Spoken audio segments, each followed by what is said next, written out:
You're listening to Dirty Feet, a podcast from No More Radio. Vous écoutez le podcast Dirty Feet sur les ondes de No More Radio. Hosted by, animé par Allison Burns, JD Papillon, et Stéphanie Morin-Robert. Stay tuned. We're gonna move you.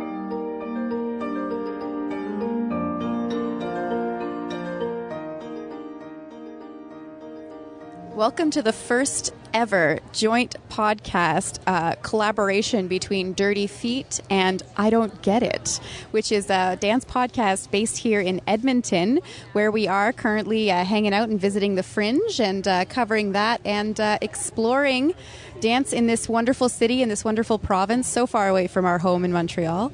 And we are so pleased to be here with Fonda and Paul. And thank you guys for agreeing to sit down with us. Thanks for having us. Yeah, thank you. And for our I Don't Get It listeners who have not heard of Dirty Feet before, who are you? What? And you're from Montreal. You've already said that. Yeah, we're a dance podcast based in Montreal. We've been in existence since December 2012. So we've been hanging around. This is we're like 92 episodes in as we speak at the Edmonton Fringe. We release an episode a week, about an hour long, but sometimes less, sometimes more, depending on who we're talking to. We do a lot of interviews with choreographers. We've organized a few roundtables, which are always very exciting. We talk about a lot of different varieties of dance, but we do concentrate on contemporary. Myself, Allison Burns, I'm a contemporary dancer, choreographer, and producer, and the podcast host, obviously. And I went to Concordia University, as did my co-host here. Yes, Stephanie Morin-Robert, and I'm also living in Montreal, originally from Timmins, Ontario. So watch out, Shania Twain karaoke singers. It's a challenge. So yeah, I'm also a choreographer, performer, and writer and storyteller, and we kind of... I think this podcast is kind of an opportunity for us to step away from our own work and open our minds a little to see what other people are doing, and and influence our work as well, right? To see where the creative processes are coming. So we're excited to have you guys here and to discuss about dance, which we kind of both do in our own provinces. And now here we are drinking a glass of wine or a beer, and let's do this. Yes, we are actually doing this live from the North Beer Tent at the Edmonton International Fringe Festival. I think it's day 5 now, Monday? Sure, yeah, day 4. Paul's eyes are crossing. He has no idea what day it is. He's in a show this year. We have been having a great time. I've seen a few dance shows already. Anyway, I guess for the Dirty Feet listeners out there, my name's Fonda Mithrush. I've been a dance writer in Edmonton for a number of years. Largely due to my assigning editor, Paul Blinoff here from View Weekly. We started this podcast about a year ago, and we've just, with the premise that I don't know much about dance, and I've been assigning these stories to Fonda for years, and she sort of had this idea of sort of pairing together with someone who knew dance and was well-versed in being able to talk about it and write about it, and someone who had no idea about it, hence I don't get it. The I in that sentence is me. But no, I've had so many similar conversations with people over the years just saying, yes, I write about dance, we want to come see a show, and they're like, I don't know, maybe I won't get it. It doesn't matter, just come see the show, and we'll talk about it. And that's kind of where the conversations all lift off from for us on the podcast, and now we get to talk to you, too. I had a bit of a moment where we got tweeted at, and I thought that we were tweeted, I don't get it, after requesting to get an interview. And I was kind of out of the loop and just like reading diagonally. And it was like, well, what don't they get? We just want to hang out and talk about dance. Sorry, I don't get it. And Allison was like, no, that's the name of their podcast. Oh, okay. And then I was like, all right, okay. And then I got it. See, made you think a little bit more. That's the point. And Fonda, you were telling me briefly about why you know so much about dance and what your kind of relationship is with dance. Well, I did a bunch of different forms of dance as I was growing up and in high school and in university. In university, I studied a little bit of contemporary dance theory and history. So I really do enjoy seeing new groups from around the country and around the globe that end up coming here, and being able to just actually interview them and talk to them about what they do always been one of my favorite things about arts writing, which doesn't pay much, but you do kind of, get into shows and talk to very cool people. So that's always been one of the fun things about it. Yeah, I definitely feel like I get paid in tickets and like wine at the vernissage evenings. And you're like, okay. And I love this format, the I Don't Get It format, and the whole concept of being less pretentious and kind of trying to bring dance to people who are afraid of it. And do you feel like with contemporary dance these days, like is that growing, that fear of dance? Is it shrinking? Ooh, I guess I feel like it's fairly stagnant, if anything. It hasn't really changed, which is the problem, I think, is that people sort of have a preconceived notion, self included, before I started doing this, about what dance was and what it sort of entailed seeing a show. And so the more I've seen and the more I've just sort of taken a chance, for better and worse. There have been shows I've been really blown away by and shows I've sort of still been like, I really didn't get it. Yeah, that's still a real thing. But it's sort of expanded to how I can look at art and how I can look at other art forms, and just appreciating movement for what it is. As far as the problem goes, I guess it's getting people to take that first step. It's getting them to pay $20 for a ticket or maybe more to see something that they already sort of have a preconceived notion about, that they might end up really liking, no matter sort of what their background or experience. But it's getting them to take that first step, I think, is the challenge right now. Because in Edmonton, at least, there's a lot. There's a lot of dance. The scene seems to be growing. There's a lot of good conversation sort of circling around it, and sort of new groups emerging, which is great. And now it's hopefully going to translate to an audience that will grow in the same way. Yeah, we've had an interesting sort of history of dance culture here in Edmonton, even just in the last 10 years. Our major professional dance training program shut down about 10 years ago at Grant MacEwan, and we had a lot of dancers that moved away, and now they're coming back after receiving professional training elsewhere, places like Winnipeg, and they're starting their own groups, places like the Good Women, that kind of thing. And it is very interesting to see there is definite Edmonton aesthetic, I think, that's kind of coming out of it, which I really enjoy. Like I come to the Fringe for the same reason for theater. You see artists starting out and experimenting, and years later when they're on main stages and getting programmed with the big companies, that's kind of what it's all about. So Edmonton has kind of seen a little bit of a renaissance, I think, in dance in the last couple of years. And it's, I think us starting the podcast actually was almost at like the perfect time, because there was just like an influx of things for us to talk about. And even now we have new groups like Toy Guns starting up that are kind of really blowing people's minds and doing really different, fun, interesting things. And I think with the podcast, what we want to just be able to do is, instead of maybe asking someone to pay $20 first to see a show, is listen to people talk about a show and just have fun and not have to be like super academic and analytical about it, but also just, have a good time. We tend to have fun conversations. You're funnier than I am, Paul, but we tend to just like do it for fun. We don't actually, we're not employed by anyone for the podcast. We just do it for thrills. for thrills and for the love. What do you find in Montreal? How do you find the conversation around dance right now? I think it's interesting, because there's parts of me that it's dance in Montreal, it's super accessible, and anyone could see dance, and there's dance whether it's in the Fringe or whether it's in the FTA, which is a huge physical theater festival, and there's a lot of it, and it's accessible. But yet again, I find the community could be somewhat closed. So there's cliques, right? So there's, within the contemporary dance field, within that there are cliques, and within the cliques there are cliques, and it's kind of challenging and overwhelming to try to find where you belong within that. And I guess hosting Dirty Feet is kind of a way in, even though you're not necessarily involved in the work with these people, or not performing or not creating work. Well, it allows you that kind of foot in the door to pick their brains, or to kind of ask questions about how it's going.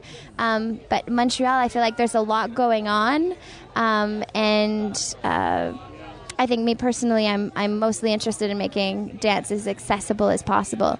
And that's why the concept of your podcast is just like perfect for me, because especially in this fringe setting. Example, like today, I'm flyering somebody to see our show. Like, come see our show, and they're like, oh, but I don't know dance, I dance isn't for me, or if there isn't a storyline, I won't enjoy it, or I won't understand it. And there's all these questions, and people think that you need some kind of education or some kind of background to be able to appreciate and get something from it. So I think by presenting work in the fringe, I guess I'm interested in that, in the accessibility, and also just by having podcasts like this where people could listen and get something out of it, even though they haven't necessarily seen the work you're talking about. So for me, that would be kind of where I find myself within Montreal, and there are a lot of classes, a lot of opportunities to do training, and that's also something that could be intimidating or very welcoming depending on what clique you're going to. So I'm not sure if it's like that in Edmonton or how it works as far as the dance community and where you guys find yourself, or is it more of an you invite people in, or do you feel like you're really a part of that community?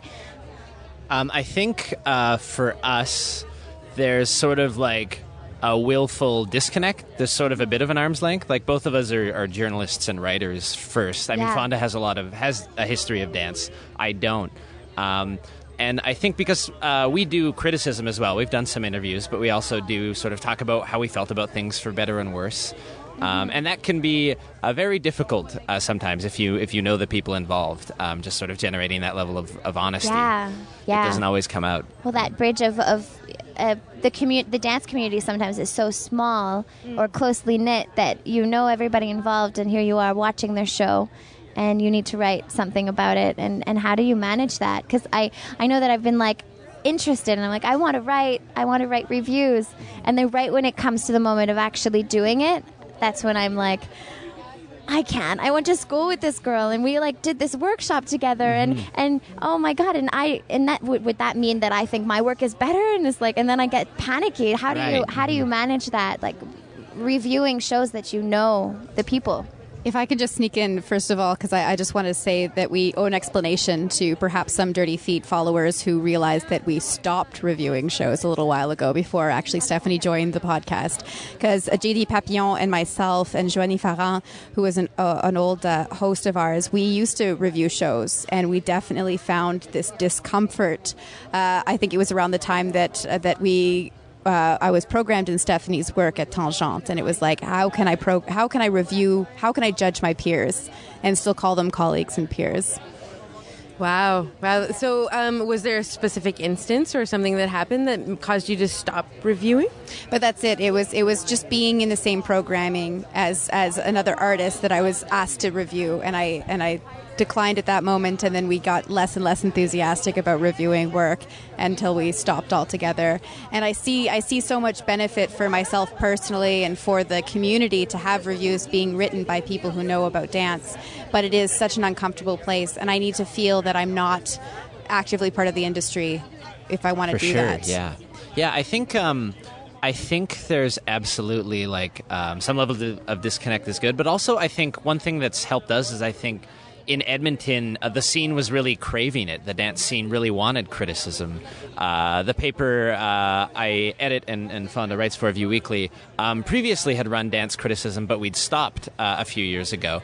The Edmonton Journal, sort of our flagship daily paper in town, does reviews, but not everything. So I think we'd gotten a letter from a group of dancers about a year before we started this podcast who were asking. They'd sent this to all the different media in town, and they were asking about the possibility of reviews and criticism. So I think, to an extent, the scene has to want that as well. And also, I mean, having someone outside, finding someone who can do that, who isn't so connected within the scene, who isn't, reviewing a person they might end up working with in 4 months or 2 years or something, is important and helps. And sort of helps when maybe the scene and the community and the dialogue about dance grows. it'll be interesting, I guess, to see how it changes over the next couple of years as we keep doing this, and hopefully as other media outlets pick up more dance. If there's a greater criticism, or if it sort of stays at the level it's at now. And I think you kind of bring up a really interesting point about the community reviewing itself, and dance coverage and dance reviews by dancers for dancers, because there's sort of an assumption that a review is for the artist as feedback, but it's not. A review is generally for the general public and the audience, and I think that that's something that we on I Don't Get It. People have a way in with the podcast, because maybe they don't get it and they just want to listen to a podcast that speaks about something that they don't understand, that will enlighten them a little bit, and it's not sort of just talking to its own community about what they do. It's kind of trying to open it up a little bit more and give a way in that I think is really important to realize. And as hard as I know as it would be, and I mean, let's say, someone eventually said, as reviewers, you all have to review each other, which I know you've done, Paul, for the Fringe. It is hard to review your peers, and it is hard to be called out like that. But in all honesty, I've seen the dance community here so interested in actually giving each other feedback. A lot of the dance events that happen in Edmonton are salon style, or the Good Women cooking style, where they actually ask for and request feedback at the show. And I think that is a great forum, and that's a good indication of the community being really healthy and honest with each other. And so, I hope that in Montreal, you guys, someone will get out there and just start talking about it, because it's important. That's how people get their way in, get their foot in the door, and then start paying for tickets eventually. When you're talking about reviewing a show for the general public to kind of give them an idea of what to expect, or to give them a window in, I mean, we can objectively say that there's some dance out there that's not good, and that it wouldn't be productive for the industry for people to assume that it is good and go see it and not enjoy it. Mm-hmm. How do you navigate that if that falls in your lap? You have to be honest with your audience, because if they lose a trust in you as whatever you consider your outlet to be, then they're just not going to believe you when you say the show is really good or when it's really bad. And that can be hard. There's been some shows we've seen this year that were like, ugh, we got to be honest with that. It didn't achieve what it seemed to set out to do. Which can totally be hard. My background is in theater criticism, and there have been totally times at the Fringe when I've been reviewing shows, and it's not a very good show, and then a friend walks on stage who I didn't know was in the show, and you go, oh no, I have to be honest. And then you sort of have to be honest, and I have found people to be fairly forgiving. Typically people know when something isn't maybe where they want it to be. So I think that honesty isn't expected, or isn't unexpected rather, and can be beneficial. It's just this didn't get to where we wanted it to be. That doesn't mean you have to be mean, but you do have to be honest, I find. And if you do that, and if you try and make sure that you're being honest in a way that is objective, in looking at what were they trying to do? Did they achieve that? Was it worth it that they achieved that? Usually that framework can be very, very helpful in sort of negating the potential fallout of that. And hopefully we'll just bring a greater dialogue then, if people are like, well, this is what we thought, and so on and so forth. Yeah. Well, there's something interesting about kind of breaking that wall between audience and the performers, of not only wanting them to enjoy the show, but also asking them for feedback after a performance, as you mentioned with Good Woman that they've been doing. With all of these tools and all of this experience that you've gathered while kind of diving headfirst into the dance world, do you find that your eye while watching theater has changed?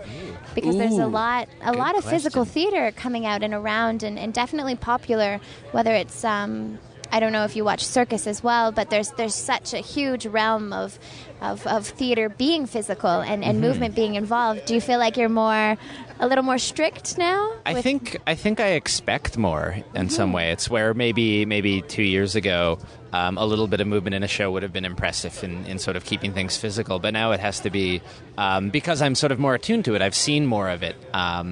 I've gotten used to watching dance, which does feel different. It's a different sort of theater. It's not so reliant on narrative. It's adjusting to just watching movement and being okay with nothing happening, in air quotes, which no one on this podcast can see. But realizing that, things are happening. And if you're not, so tethered to the idea of a storyline in the traditional sense, you'll still pick up on things. You'll still pick up on all these changes, But it's it's different. It's definitely different. I think I appreciate good dance in theaters and good movement in theater far more. And also just in general, I'm happier to see it. Now theater is sometimes it's just like talking heads again, two people on stage again. Or bad theater and dance. Oh, yeah. It goes both ways, right? Oh, yeah. Oh, yes. Yeah. One of the things that's interesting about the Fringe is that you see a lot of one-man shows with very little production value. You know, there's one man and a chair and a water bottle on stage, and that's what you get. And, the story and the writing can be incredible and amazing, but if their personality doesn't grab you, if their actual execution doesn't grab you, then what is there to watch? Whereas if there is a one single person dance show with little production value other than music and lighting and a single person on stage, there is, I feel... I take just as much from the narrative of body and movement that I would from a TJ Daw show where he does his master monologues, right? Yeah. But that's something that I don't know. I feel like as someone who just I like dancing. I don't I don't do it professionally. I don't do it even for recreation that much anymore. But just going out and dancing and feeling the body and knowing what the body's movements do, and just witnessing someone dancing and having a great time, like in that Toy Guns show. It has an exceedingly long, ridiculous name, but it was a very good show with thousands of pillows in it. 300? Is that? Oh my God. It was, it was insane, but the dancers were super physical. They had an amazing time. I've never actually seen a dance show that I wanted to be in so badly, and there was no narrative really, but I didn't need one. I still had the best time I had in a Fringe audience seat that I've ever had, and in quite some time actually. So I think that there's a range of experiences to be had, just like there is in theater. You can have your sort of fluffy, really super fun things, or you can have some pretty dense, theatrical, meaningful work as well. And it takes a little bit of a different audience member to enjoy each of those. I think working in theater, we've all seen the insane success of musicals, family-friendly musicals and things, and it always kind of busts us a little bit when something that's a little bit more challenging and a little bit more dark doesn't always grab the public's attention. And I think that in the same way, dance and dancers also should have the same expectations of audience, that it is not everyone who will actually like those really, really challenging shows. So an interesting question I have for you is maybe once, because the more dance you see, the more you are going to get it, right? The more you will understand, the more you have this history around your understanding of what dance is and what the community is. Are they going to fire you and replace you with somebody else who doesn't know anything about dance? Fonda, are you? Are you going to kick me out? Yeah, that's an excellent point. But I think what I'm hoping as we continue, and absolutely, even by the end of one season, I sort of have more of a sense of, in quote, how to talk about dance in a sort of traditional way. But I guess the challenge for me, as the dumb one in this situation, is to sort of find that a way of talking about dance that isn't that way. And even if I sort of know what the approach should be. Like, what is another way I can put it that's different, that offers a different audience the same vision idea, or like what's a visual? How can I talk about an inherently visual medium in an inherently audio format, right? With a podcast, just finding the way to sort of bridge that and things that are easier sort of images to talk about and conjure than trying to be like very technically precise about dance and the terms. That's where Fonda comes in. She's got that, but I can happily be the dumb one. Well, I think that what we really enjoy about the conversations that we do have on the podcast is the dynamic and is the difference that we have. And I think that we will always try and maintain the spirit of it. And eventually, if you get so good with reviewing dance, Paul, maybe we'll have to find another art form that, like, I know way less about. And then you can, come in and be the pro. Not that I'm a pro. We'll just scratch that.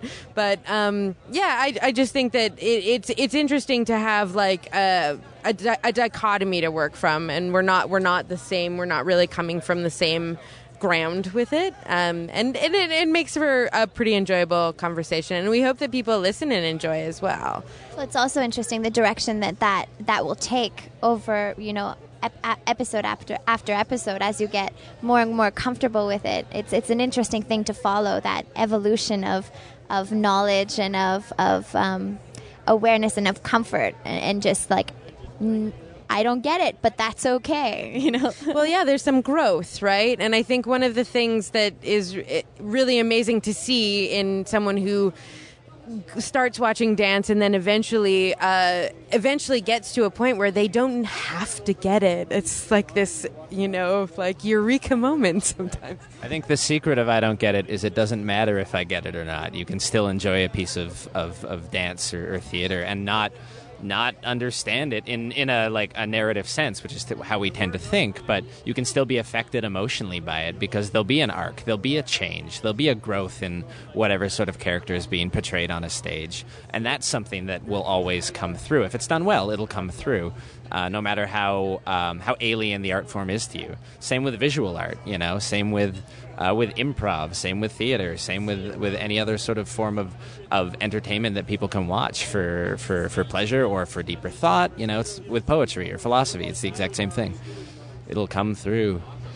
Moving off of what Stephanie's setting up, there's also the references that you start to gain, and that you can refer back to other works you've seen and compare and kind of start to categorize things, which is like a pretty consistent question in my mind about categorizing dance, specifically when we're talking about contemporary dance, because that is such a broad term, and there are so many different kind of styles within that, and there are things that I like and don't like, and that's the same for everybody.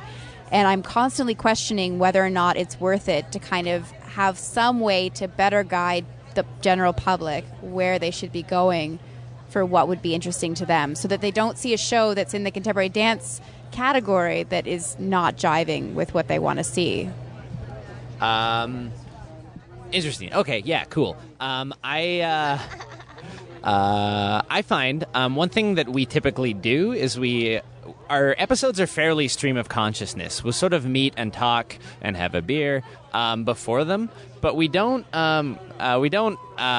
really plan out beat by beat what we're going to talk about. We sort of know some points we want to hit, mostly that we gain from just discussing with each other, and then we just sort of have at her.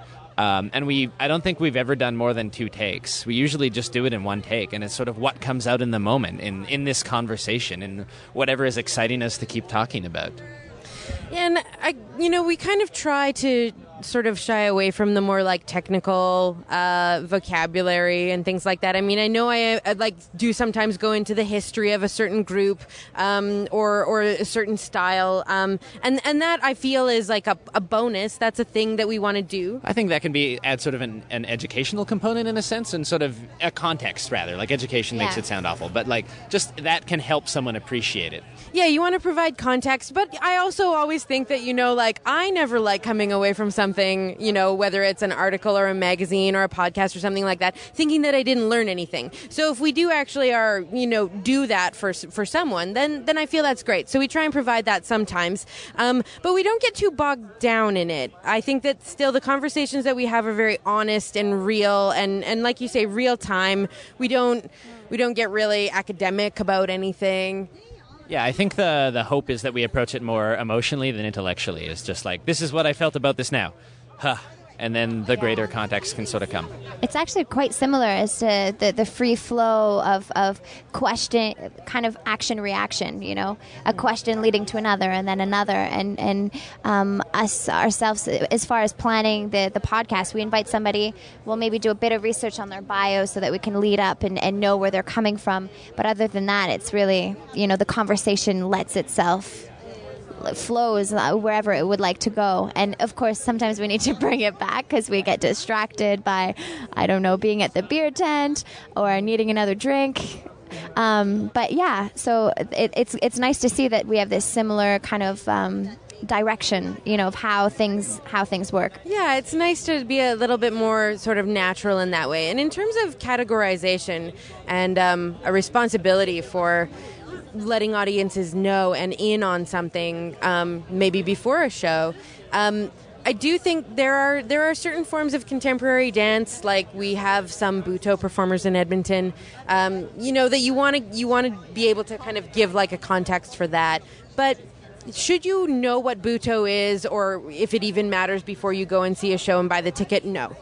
I don't think that's that important. You should be able to walk in and see a show, especially at the Fringe, and just enjoy it for what it is. I've noticed that a few of the Fringe shows that are definitely dance shows have actually labeled themselves as physical theater, and I think that that's an important distinction to make as well, because physical theater, there's an implied narrative, or that you're going to see something that is theatrical and has more maybe production value in it. Yeah.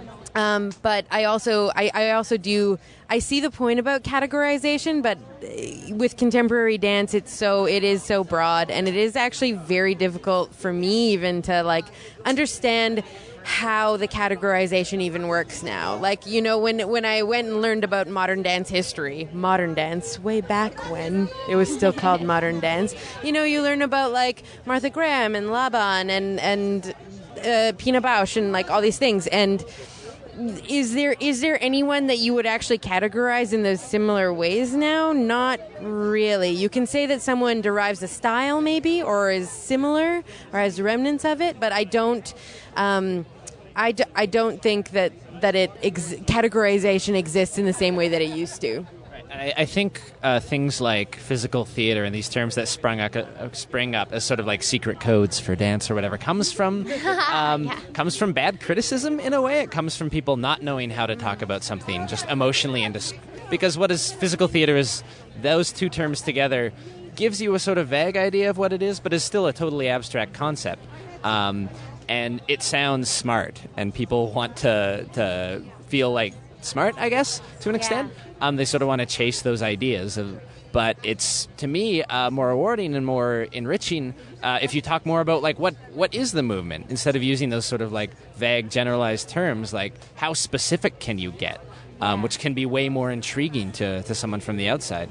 That's what I find anyways. It's really, really interesting thing, because when we were doing paperwork and all of that of what is our show, what genre is our show, the one that we're bringing here, that we're presenting right now in Edmonton at the Fringe, and I decided to put it as performance poetry, because I was contemporary dance, and it was really that. It was being scared of that criticism of it not necessarily being contemporary dance, or not necessarily being physical theater, and the poet more of a poetic experience.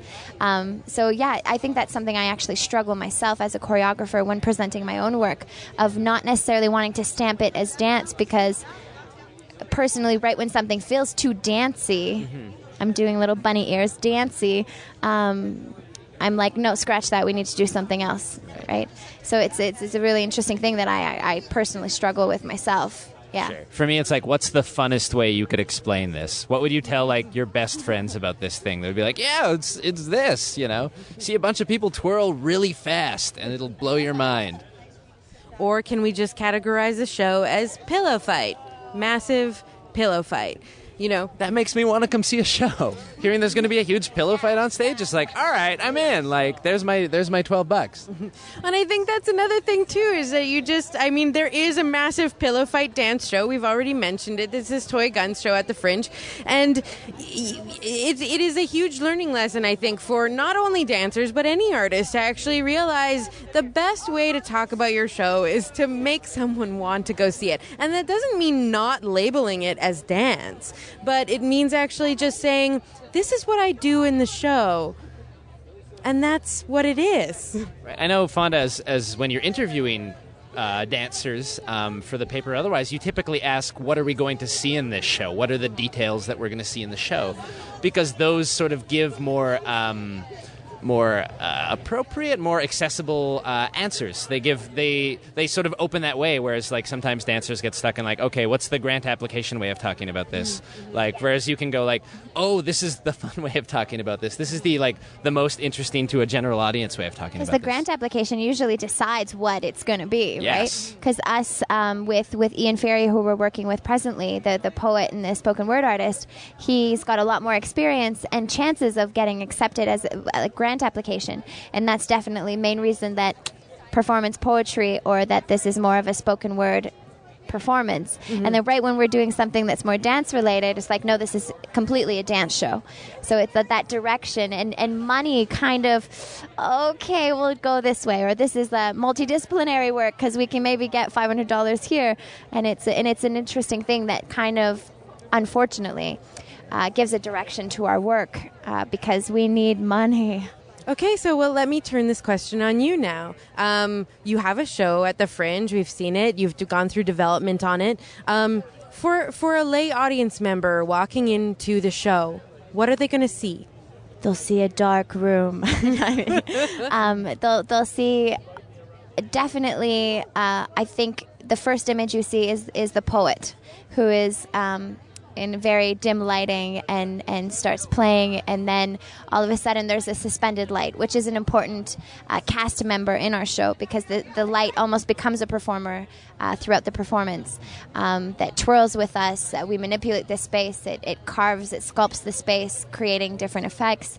So I think that's kind of the main thing, is probably that suspended light that kind of has a mind of its own, and as far as for the creative process of it, it represents the moon, since we're talking about the tides and all of that, and that being the magnetic pull for the movement, or for the feel, or for the overall image.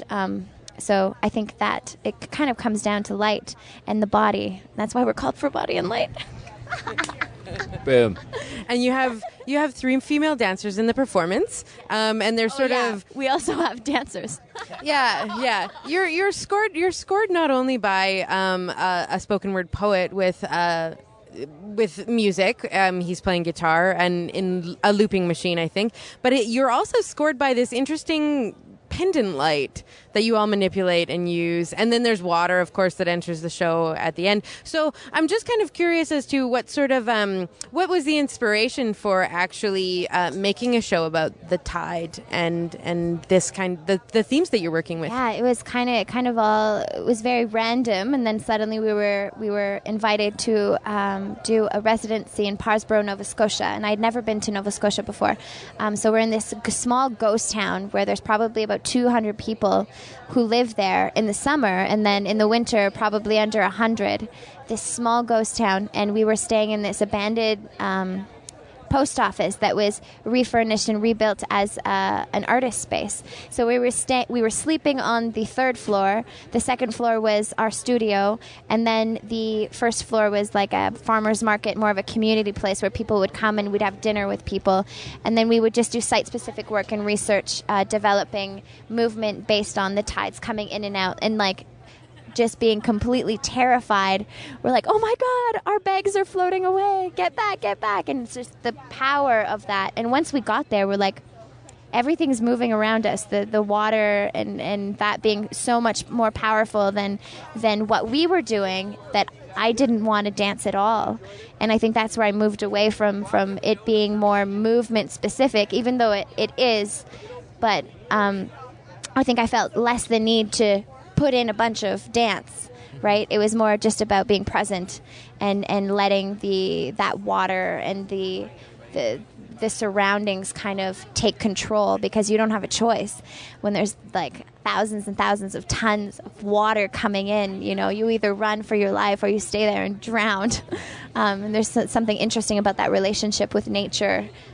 Yeah. For sure. Did you see any ghosts in this ghost town? Were there any moments where you're like, our bags moved? What happened? I was hoping, actually, because this post office was abandoned for over 40 years. And we were kind of the first people to establish this space and create something in it.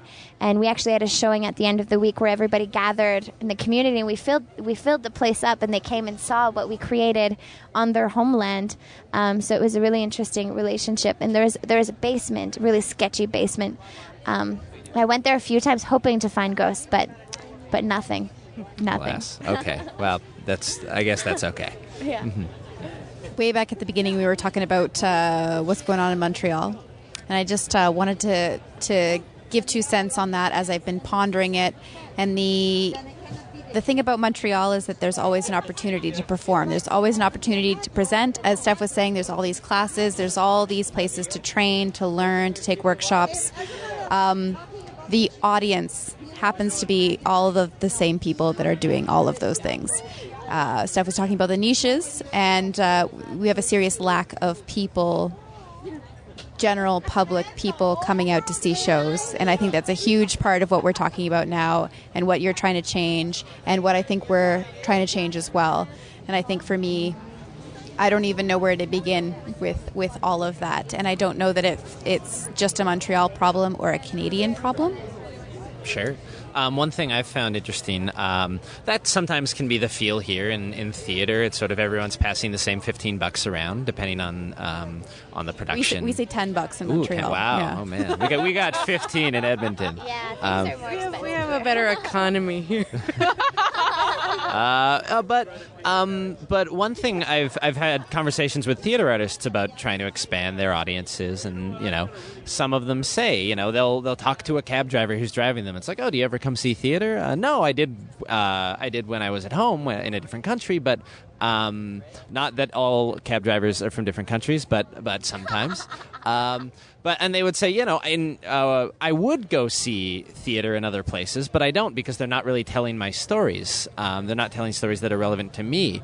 And so I think that's sometimes a question and an issue in art, in dance, in theater, and in visual arts, is we sort of start just talking to ourselves, and our stories grow insular, and we're not looking at other stories, and stories that audiences want to hear told, and things that maybe aren't immediately apparent to us, but then it's our job to go find those stories and bring them into the work we're doing, which will then bring an audience in, hopefully.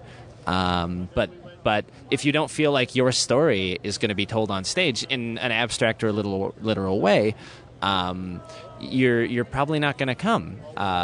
And that's one thing in theater. We're talking narratives and we're talking written stories. But even in dance, if we don't make that those sort of emotions and the ideas that are being explored and struggled with inclusive and bringing people in, and people's stories that aren't necessarily part of the community, often, then those audiences aren't ever going to be intrigued enough to give it a shot, I feel. Yeah, I have to agree. I think one of the most interesting things that I've seen in Edmonton, because I'm not only a big fan of contemporary dance, I'm also a really big fan of cultural dance and world dance. Some of the largest dance audiences that I've seen in Edmonton are actually for Southeast Asian and Indian dance, or for Ukrainian dance. Which rules, by the way, which was mind-blowing to watch. So cool, and just something that I had no framework for at all, but was just that guy can spin so fast, so crazy, and in different ways. Yeah, Paul saw his first Kathak dance show this year, which was fantastic, and loved it. And now I know I can bring him to more Indian dance, which is great, because I've always really enjoyed it. I do think that we have to broaden our scope a little bit. It's not just about the Western perspective and about Western style movement. It can be about a lot of things. And also incorporating more theater and, sometimes maybe even a little bit of narrative, but in an interesting way. I think that that's important for opening the door for audience, and not just our kind of like usual suspect audience, for a lot of different type of audience as well. Something else I'm very excited by, and I feel like a pusher, is the idea of everybody dancing and trying dance. And I think we've had the joy of meeting a few people who discovered dance later in life and have been transformed by it, and how I love talking to those people and how I love spreading the word about that. And I feel like a yogi or something like that. It's like, oh my God, try this green tea. I don't know. I want everybody to experience moving and the benefits of moving. And I don't know if you have a relationship with that. I know that you are both not currently moving. It's something that other cultures, especially Eastern cultures, are a lot more versed in than we are. You have yogis and Tai Chi masters who are moving well into their 80s or 90s sometimes. And in Western culture, we kind of reach this age of, 32 and stop moving. And it's, or stop moving for enjoyment and you only move for fitness. So it's something that I think is a cultural value that, it doesn't have to be fast and virtuosic, but it can still be beautiful and meaningful, even if it is slow and traditional. Right. I think people forget how to play in general as they get older. Which doesn't so much happen in the arts community, but I've found I teach improv classes with a company in town called Rapid Fire Theater, and we got a spectrum of people from people just in high school to people in their 60s, and they have the most joy when they sort of realize they have permission to just have fun and to maybe look foolish, whatever that means, but that it's not a bad thing, that failure is process, because we're all afraid of being laughed at, and we're all afraid of being seen as not good in this thing. And when you realize it's okay if you're just having fun and you're giving it your best, and these are things people, even from the outside, appreciate, even if they don't have a context, even if you don't have training, you go, man, that guy's having the most fun, and that's something we forget how to do, which is a damn tragedy, I guess. I definitely feel like I'm personally a victim of that kind of thinking as well, like having taken a big break from dance and returning to it and having so much stress and pressure about just taking a class with people that might see me take a class. And it's like, why is this so separate, and why is this such a big deal, and why can't once you start talking to people, everybody has a relationship to dance, whether it be when they were younger or when they go to the clubs or in their kitchen. When everyone's alone, they put on music and they rock out in some way. Right? Yeah. Why is that shameful? Mm-hmm. It's not. Especially if you're taking a class, that's you're in the student role. Like, the point is you're there to learn something, but you're there to try something, and those are wonderful things. And I think we just forget that it's okay to put yourself in that position and be like, yes, I'm here to learn. And that means I'm going to make mistakes. I've never tried this before, or I have, but it's been a long time. And so it's not going to be, performance worthy. But that's okay, because it's not performance. It's for me, it's for learning. It's for bettering myself just as the person I want to be, whether that means keeping movement or in your life or whatever. If it means learning slam poetry in your 30s, these are all the same thing. It's just being okay with going back to being the learner. Yeah. As far as that barrier of wanting to dance and not actually doing it, or do you guys feel like you want to maybe create something? You see all this work and you talk about it and you ask questions about it. Is there somewhere back in the back of your mind, would you like to create something physical, a dance piece of some sort? Is there maybe this podcast is kind of lighting that flame of wanting to be creative in that way as the people you're interviewing?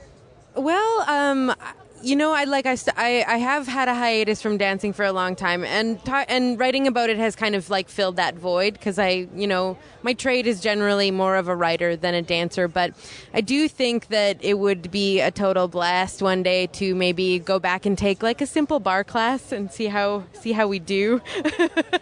Or just for the enjoyment of it again. Whether or not I'd actually put myself up to performing, it would take some convincing and wine probably, but I would do it. I'd give it a shot. All right, Paul does performance all the time. So. Yeah, sure, yes. I've seen dance and been like, man, I wish I could do that. And then in my mind I go, you could go do that. Maybe not professionally, but you could go do it. There are classes available. And so it's just crossing that hurdle of being like, wow, I saw this thing that affected me and made me want to learn how to do that because it affected me. And then actually doing that, finding the class, and doing that, which sometimes there can be budgetary issues with. But sometimes not. Sometimes there's sort of inexpensive alternatives, where people volunteer their time, or it's not that much of a cost, or you just make it a priority, and it's like, yeah, I'm going to pay, $60 for this dance class, or $300 for this 4-week dance class, but it's going to be something that will make me happier. So why wouldn't I do it? I guess I kind of see it the same way that I see theater. It's with this this sort of ultimate respect that I've seen amazing productions, I've seen amazing work of both dance and theater, and I just kind of know that I want those amazing experiences to resonate in my mind, and I don't necessarily want to know all the crap they have to go through to get there all the time. Sometimes I do like to just actually be an audience member and appreciate how wonderfully something has been done. Do you find that hard when you go into a show and you need to review it and you have that kind of switch on your mind of analyzing and observing and taking notes? How is there a switch that exists? I know it's something that I personally struggle with, of just watching something to watch it and enjoy it, as to watch something to write about it and rate it, or say what works and what doesn't work, or what could have been, or just taking mental notes so you know how to talk about it on the podcast afterwards. Yeah, there's that. Yes, there is a switch for sure. I find that this Fringe is the first Fringe in my 8 years that I have not actually written reviews, and I've seen a few of the dance shows, and I felt like a little bit more relaxed in that I don't need to find a way to describe that movement. I can just take it in and enjoy it. And so that there's definitely a switch there that I feel, because where is it? I must find it. Well, dance is one of those things that is actually very difficult to put into words sometimes, because really the magic of it is that you see a movement, you have an emotional response, and that's beautiful and it's magical. And so that's all you need to say, though. Like, that's what you need to. It's like, how would you describe this to your friend who knows nothing about dance? Like, anytime I do an interview, anytime I do criticism, that's one of my first thoughts is like, okay, well, if a friend was like, so how was that show? And I wasn't going to talk to them on like a we're critics level. It would be like, well, a dude did some spins. There was a huge pillow fight. It was awesome, those sorts of things. Like, those are the details that are ins for writing often. And then you can build more sort of complicated or depthful, which is not a real word, conversations and ideas around that. But if you start with just like, what were the moments in that show that resonated with me and what happened in them? And then you can just start to unpack why, and even with things that are you're not a fan of, things you see that you aren't interested in, or that didn't affect you. You say, well, why didn't that affect me? What was going on? What were they trying to do? And why do I think that didn't resonate with me? Was it a skill issue? Was it the fact that it's not my story? It's not something that intrigues me? Is it? Was it? Yeah. There's just, those are the reasons. Like, those are some of the reasons, and just trying to identify those. But starting with just being like, okay, well, this is how I felt about that. Why did I feel about that? These are the things, for better or worse, that stood out for me. Why did they stand out for me? And just unpacking from there. Like, the framework I try and use in everything is what were they trying to do? Did they succeed, and was it worth it? Because you can do a 16th century comedy, and you can hit all the beats, and it can still be a boring hour of everyone's time, right? Or you can do something that's, sloppy, but fun and so intriguing because of that. But just sort of looking at all of those in an isolated way can help, I think. I feel like the state and the performer, the performers themselves could kind of be contagious in that way. If they're up there enjoying themselves, like this pillow fight, everyone loves a pillow fight. It's kind of contagious in that way, and you can sense that they're genuinely having fun and enjoying themselves. So yeah, that's definitely something that stands out. Yeah, there's sort of like a visceral reaction that you have to a show, whether you're a reviewer or not. And I think that you have, as someone who's, I don't know, I would hesitate to say a good reviewer, again, bunny ears that no one can see. I think that those visceral reactions have to be there and honest for a good reviewer too. Yeah, as someone who does criticism, nothing drives me up the wall more than someone who's trying to sound like a critic. It's like, just say what you felt and say what you thought. Any review Roger Ebert wrote, which is film and seems like it would have nothing to do with dance or this criticism, but the way he talks about things, is it just it introduces these ideas in a way, and he's not trying to sound highfalutin or educated or knowledgeable on the subject. He's just talking to you about, here's what happened. Yeah, it's very honest. Yeah, exactly. And that can translate to any medium, and talking about any medium. It's just just be honest with what you saw and start there with just the pure surface level. This is what I saw. This is what happened. Fonda is a good critic. Oh God! But also, I do think that there is that tough balance where you have an honest response, and maybe it's not a great one or a positive one, and you have to find a way to say that, sometimes delicately, and that is another thing about reviewing things in a close-knit community that I think is a challenge in a lot of ways. Sure. Just for an example, there was a Fringe show a couple of years ago that happened, and one of my reviewers called me at 1 a.m. It had just let out, and she was like, I saw this show, and I hated it, but half of the audience gave it a standing ovation, and a couple people walked out. What do I do? And it's like, well, okay, you have to be honest. This is what you felt. You can't let the rest of the audience sway that. But you should acknowledge that happened and try and figure out why there was this disconnect between you and half of the people watching, and the people who walked out as well, who obviously as well didn't enjoy it. But why was that? What was it that didn't connect with you that so clearly resonated with them?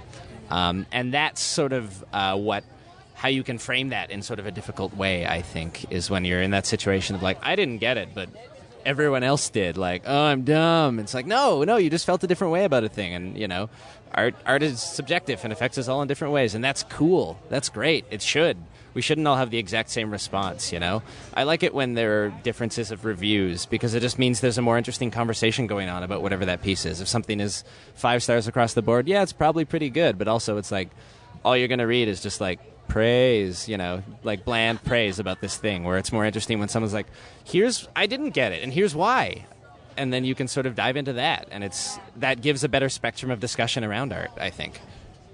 Yeah, those are always the most interesting shows, where the reviews are split. One paper gives it 1 or 2 stars, and the other one gives it 5.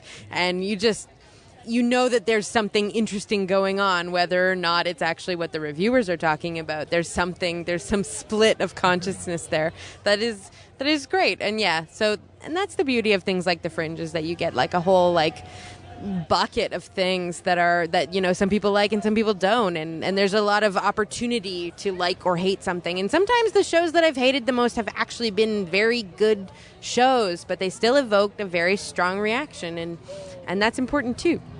And with it just social media being so present, I feel like everybody's kind of become a critic. Everyone could, share their opinion. Everybody could kind of break that wall of creating a relationship between a performer and audience member. And I know at the Montreal Fringe, they have this thing, Fringe Buzz, where right after a show, you can hashtag Fringe Buzz and write your own review, no matter who you are. And I think that's a very important tool, because, we're creating work. We're not creating work necessarily for the critics. Maybe sometimes for, once again, the grant applications, which are super important. But we perform for the audience member, for anybody who's either used to seeing dance or not, and having that dialogue is super important, because you get that feedback and you get that dialogue that kind of makes the work worthwhile. Yeah, and the opportunity for people, anyone, to be able to comment on art, I think with social media now, is really important, and we're kind of entering a bit of a new era in terms of how people experience and how people share their thoughts about things. And I do think that it's very important to have a multitude of voices when you're talking about any art or anything. Is the multitude too much? So, sometimes it gets tough, but Right, for sure. And I think there's something to be said for the idea. There's still the idea of a critic, not to put it in like the ivory tower, but like to have a voice you trust. Whether that's just someone on Twitter or someone who's a paid critic who goes and sees things for a major outlet. You'll find there are people who sort of see art in a similar way to you, and you'll find there are people who see art in ways that aren't the same as you. The hard part about today is there's so many more people who are having the conversation in small pockets on blogs, on Twitter, and it's not very unified. And that can sort of dilute the strength of criticism, I think. Yeah, because everyone could have a blog. Everybody could be writing a review. There isn't some kind of like, okay, I have my license, now I'm allowed reviewing shows. Mm-hmm. Anybody could have that kind of control or that power, which is kind of terrifying, but also great because it allows anybody who knows about dance or doesn't know about dance or whatever it is they're watching to have that bridge in and feel like, well, this is what I thought of it. Yeah, right? I mean, so yeah, exactly. Like, so they don't have a license. So no one gets a license to be a critic or to review. So what? Like there shouldn't have to be a license. There should be, I think, and this is a strong point that I have, there has to be some onus on the artist to actually make their work accessible. And I'm not talking that you have to like dumb things down or make them flashy and pretty all the time or anything like that. But you do have to be accountable for people that are paying for a ticket to your show. You have to be able to give them something that they can walk away with and ruminate on or sit on or whatever. There has to be something that you're offering to an audience member that just walked in off the street that is not something that only your close-knit circle of friends who went to dance school would get, and that goes for anything really. Yeah, well, I feel that I agree with that, but I also kind of disagree at the same time because it's an interesting question, and when we record Dirty Feet, I feel like it's something that comes up quite often. Who are you creating work for?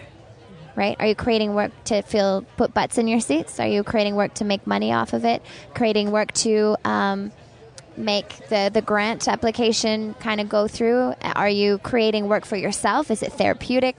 So I feel like every artist kind of has their own reason for why they're doing something, and that changes everything also. Sure, yeah. And I think though expectations have to be sort of have to be aware of that. If you're creating work that's very personal for you, it might not translate to a lot of people. And there's nothing wrong with that. But you have to realize that unless people have a way into what you're doing, they're probably not going to come, or they might not enjoy it. It comes back to what you were saying about being honest.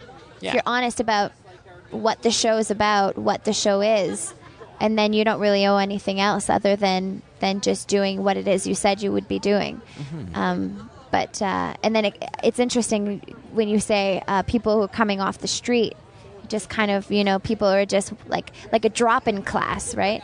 Where you haven't been there all week, you're not necessarily aware of what's going on, whether it's a dance class or the creative process of a show you're going to see. And then it just, you just kind of got to dive in and take it for what it is.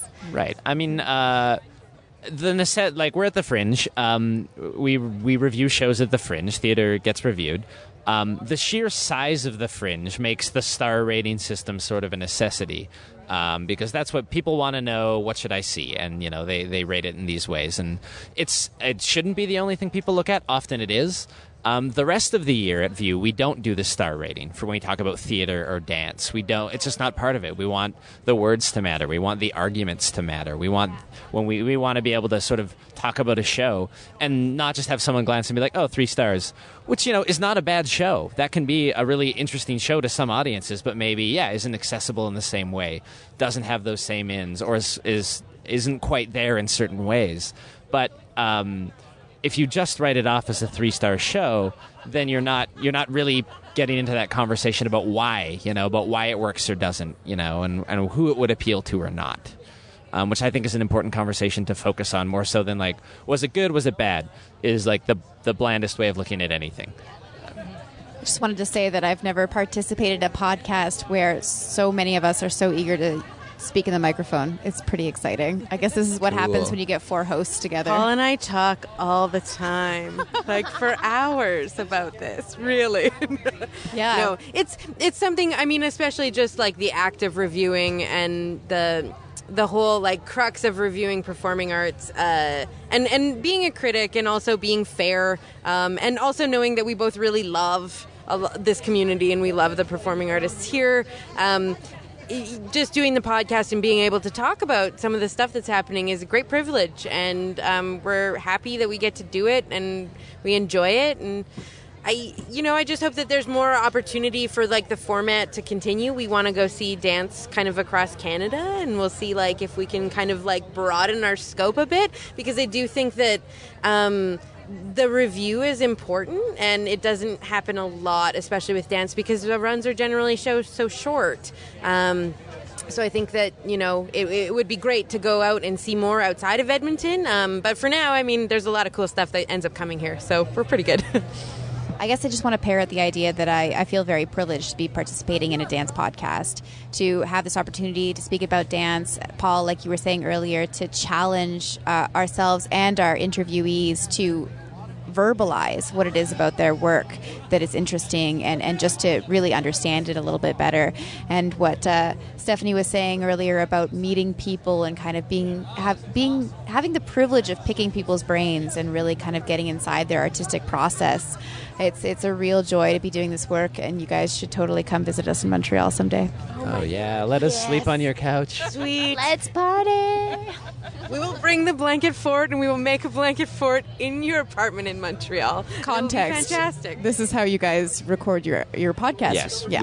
We take Fonda's kitchen table and we move it into a living room, and then we put 2 blankets over it, so it's got a nice sound chamber, and then there's a recorder at one end, and then we just sort of like sink down with our beers and sit on the floor and talk about it.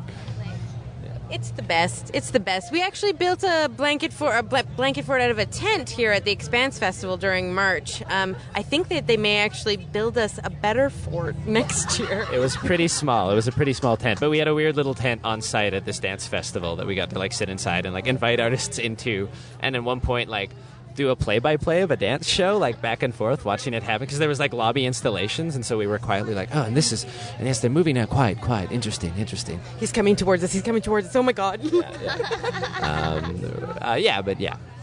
We don't quite have a fort, but we've been really thankful to have Montreal Improv, who's been offering us this space. So we have this space that we can kind of be in and do those interviews. But I think we can make a fort in the space. Now it seems pretty great. That's the way. Let all dance podcasts be done in a fort from here on in. And now, right, while we're on the road, we're kind of meeting at beer tents like this or in a park, and that's kind of been lovely too, because it adds this casual, very laid back free flow, which is the direction that we like to take with the podcast.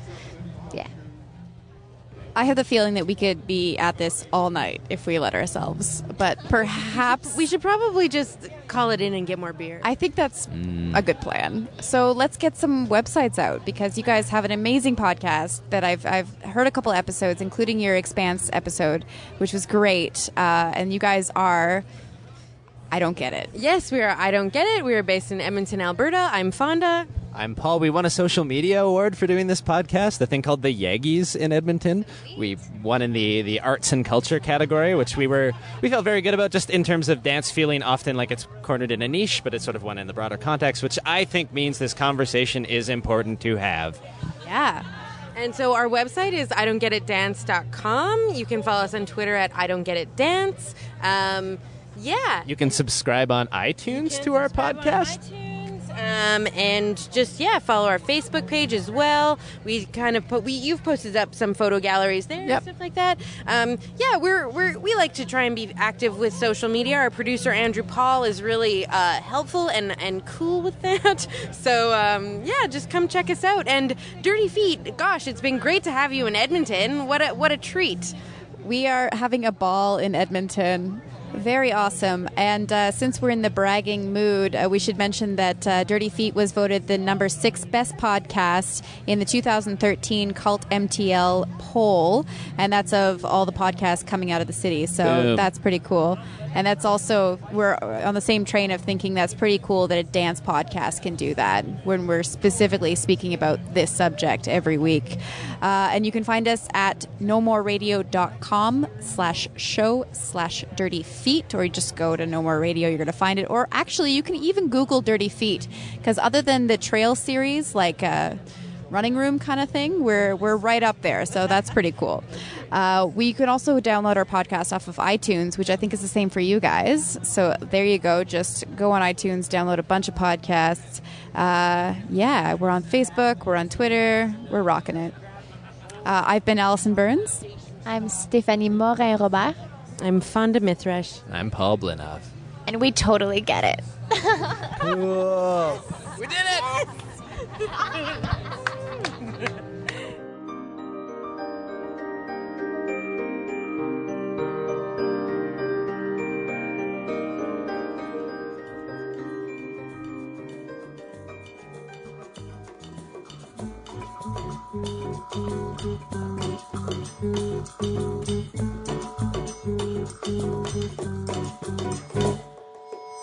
Dirty Feet was previously recorded at the Montreal Improv Theatre and is currently recorded out of Mainline Theatre. Thanks, dudes. Dirty Feet est produit et animé par, produced and hosted by Allison Burns, JD Papillon, et Stéphanie Morin-Robert. You can find out more about our show at nomoreradio.com, follow us on Twitter at Dirty Feet, and find us on Facebook at Dirty Feet Podcast. Vous pouvez écouter tous nos épisodes sur notre site web ou vous pouvez vous abonner également sur iTunes à notre podcast. Listen to past episodes on website or subscribe to the podcast on iTunes. While you're there, be sure to give us a rating or leave a comment to help us spread the word. Tune in next week for a whole new show.